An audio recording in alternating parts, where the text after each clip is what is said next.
Hey guys, welcome back to our IsoDevotion series. Just in the ute today. We're picking up the action. Remember that Jesus is on his way back to Jairus' house, the synagogue ruler, who's just heard the devastating news that his daughter is dead. And Jesus says, don't be afraid, just believe. And it's really interesting. I want to pick up this verse 37. He did not let anyone follow him except Peter, James, and John. And then in verse 43, at the end of this episode, after he's done this remarkable miracle, he says he gave strict orders not to let anyone know about this.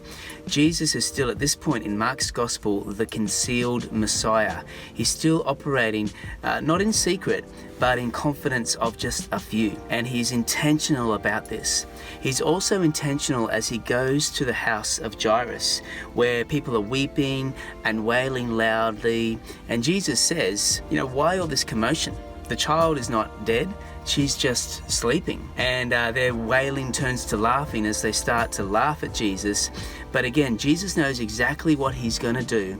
And calling this dead girl back to life is just like waking her up from sleep for Jesus. Then he takes the parents of the dead girl and he takes the three disciples, Peter, James, and John, into the room where the girl is. He takes the parents, I believe, as witnesses to this miracle, but he takes the three as apprentices to this miracle. And just as he was intentional about taking them, about telling them not to repeat this story, just as he was intentional about what he was going to do at this point in time, he's also intentional in training up these three disciples. And what Jesus is about to do, I believe, he fully expects his disciples, particularly Peter, James, and John, to go and do also. What Jesus does, he fully expects his disciples will do also.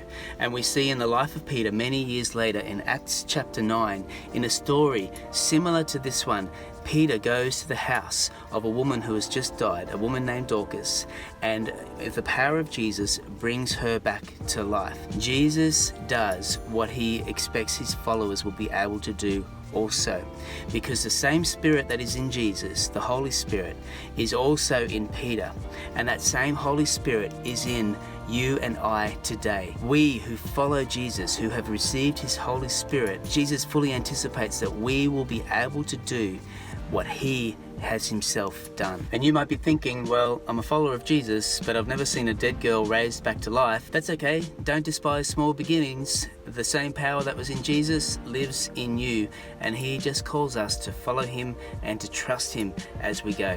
Bless you as you do.